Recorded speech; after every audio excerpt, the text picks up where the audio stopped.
Okay guys, ang reading na to ay para sa mga Virgo, okay guys? At may kinalaman ito sa inyong buhay pag-ibig na para sa future na. Okay? Kung kayo nasa relasyon sa ngayon, ay para ito sa future.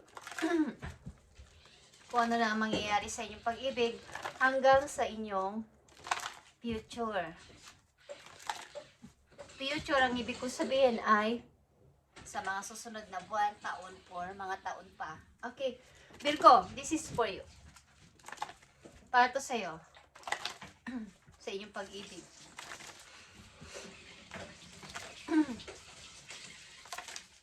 Tingnan natin. Kung kayo nasa pag-ibig na sa ngayon, tingnan natin ang inyong future love life. Ng inyong kakoneksyon. Nakikita nyo ba itong retreat? It's time to disconnect from the world. Virgo.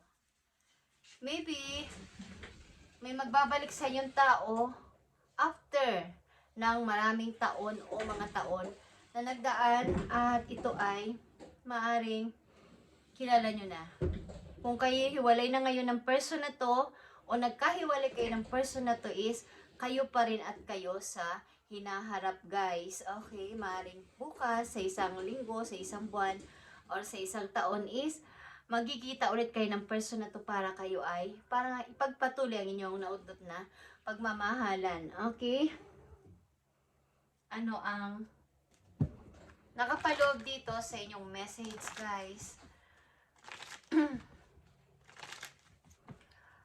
Sa madaling salita, ang makikilala nyong person o ang inyong mamimit na person is may potential na kilala nyo na o nakarelasyon na Virgo at ipagpapatuloy ninyo ang inyong pagmamahalan na naudlot. Okay. Virgo, tingnan natin ang inyong message na nakapaloob sa unang message na to. Okay? Para to sa mga Virgo, pag-ibig ninyo guys.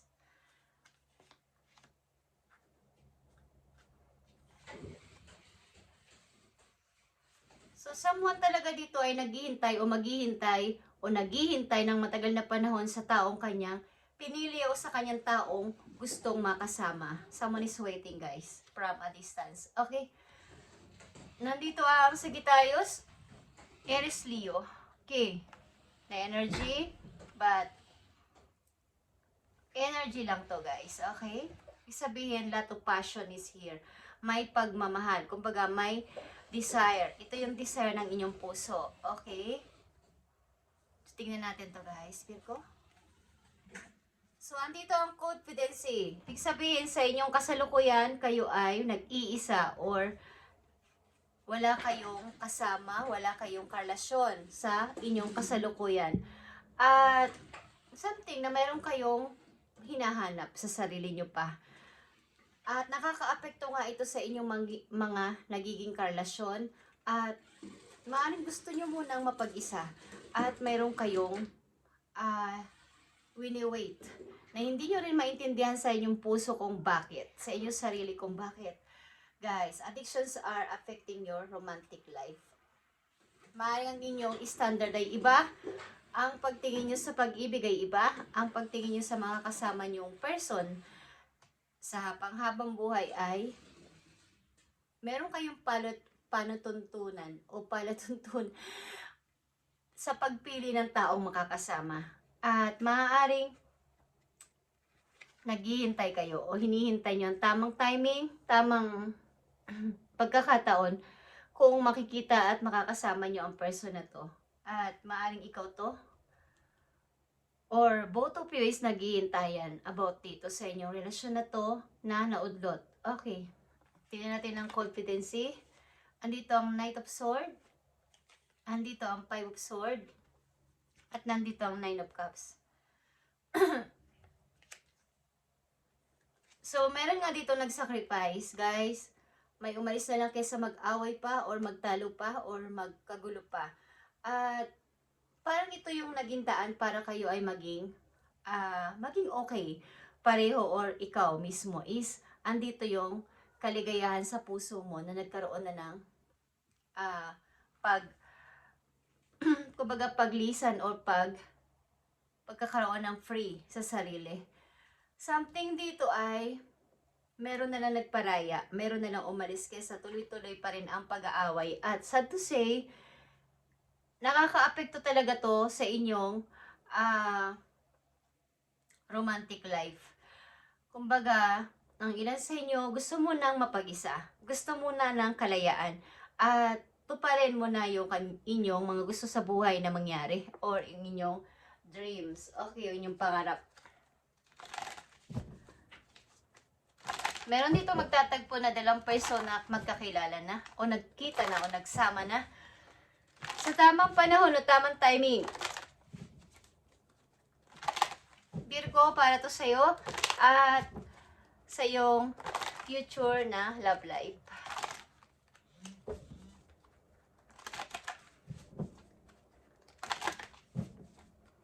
Something sacrifices here, guys. Okay. Tingnan natin. Para to sa mga Virgo, sa kanilang love life, sa future love life ng mga Virgo.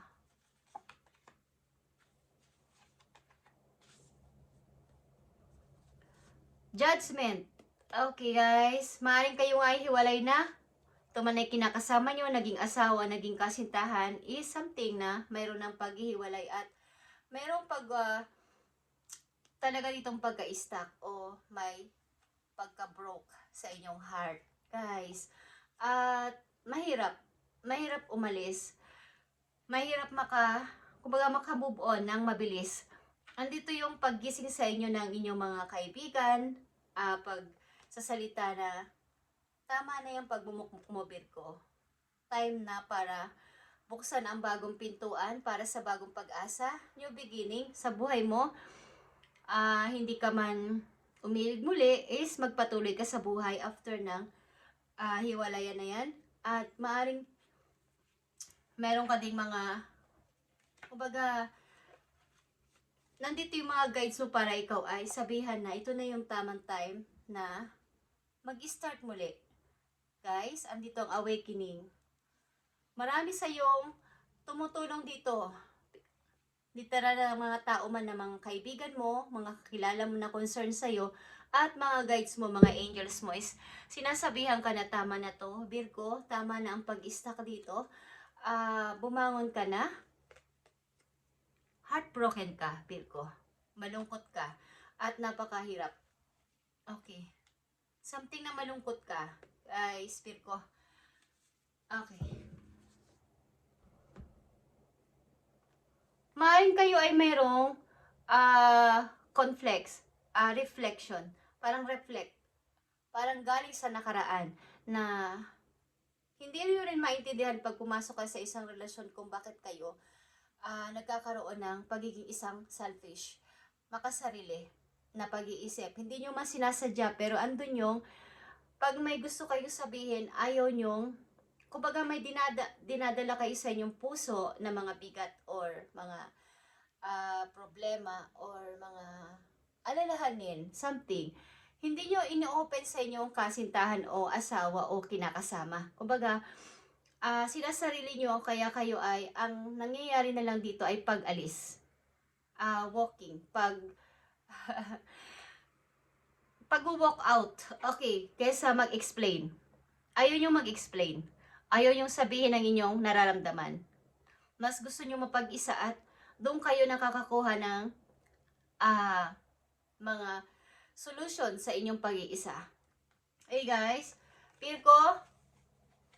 So, andito ang triumph, guys. Nakikita nyo ba itong triumph?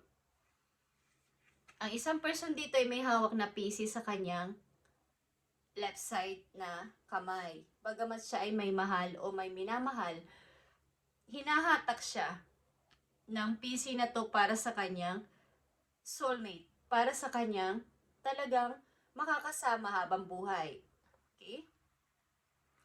Kung kayo ay magmahal man ang magmahal, is andun talaga yung kaguluhan sa inyong isip.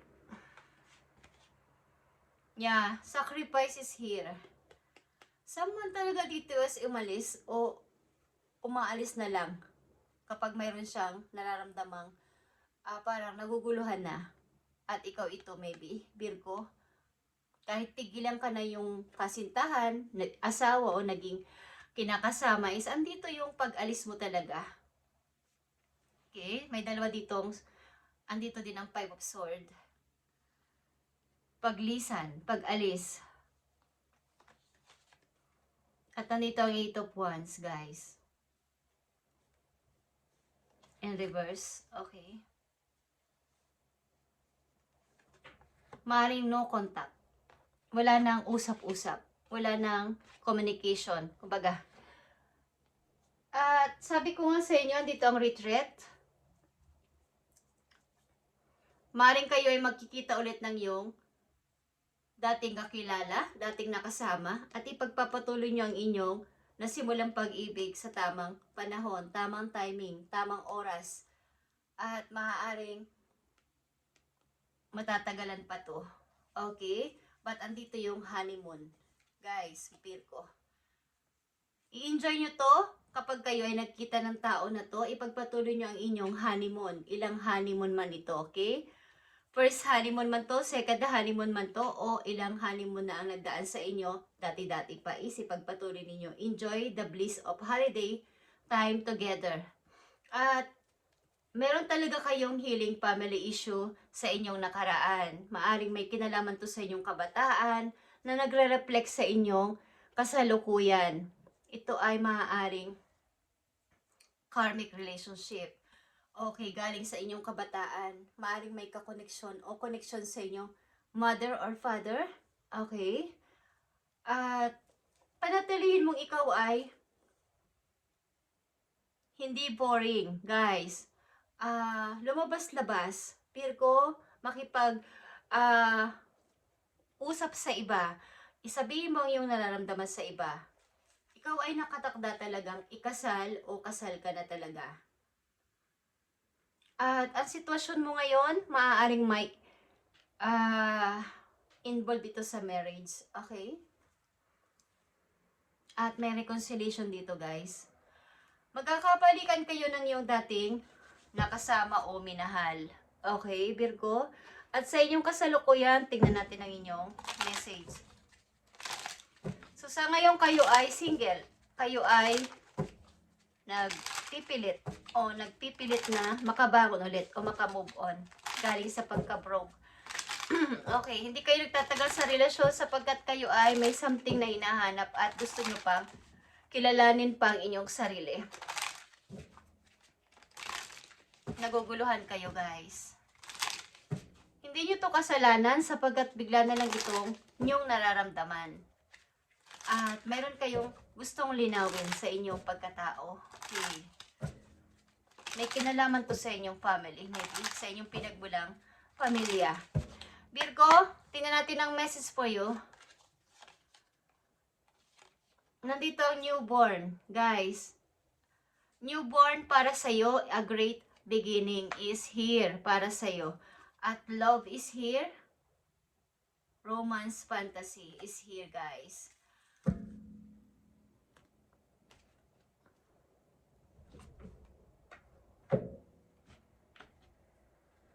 Kayo ay gulong-gulo sa inyong isip. Kaya wala kayong nagkakaroon man kayo ng karelasyon is maaring hindi nyo naman sinasadya is pag kayo gulong-gulo na, kusa na kayong lumalabas dito, umi-exit nang walang explain. Okay. But meron dito magbabalik sa buhay mo o vice versa, ikaw ang magbabalik sa buhay niya. Okay. Ito ay future love ng mga Virgo na galing sa pagka-broken. Gusto nyo munang mapag-isa. Payo sa inyo, Virgo, ayon sa inyong sitwasyon. Okay, Virgo, makinig ka. Keep moving forward even if you are unsure of your next step or where it may take you. Trust that you are walking the path you and meant to walk. Remember, we are walking it with you. Trust yourself more. Okay. Sinasamahan ka ng yung mga guides galing sa heaven, okay, ang yung mga angels, okay, si God, si universe, at ang inyong mga ancestors, ikaw ay ginagabayan, so ikaw ay magpatuloy sa pag-forward, ano man ito at hindi ka sure sa iyong susunod na mga hakbang o didesisyonan, ikaw ay magpatuloy at more trust pa sa iyong sarili. Okay? Sinasamahan ka ng yung mga guides. At pinapatnubayan ka. Okay? Ito ay iyong parang bagong pasimula, a great beginning para sa iyo, Virgo. Okay, Virgo, thank you and God bless sa inyong lahat, guys, sa mga Virgo na ganito at ang sitwasyon at panatilihin yung kayo ay laging may kausap or kahit isang tao lang para iyong sabihin ang inyong mga nararamdaman kasi inyong sa sarilinin. Okay, Virgo? Thank you and God bless.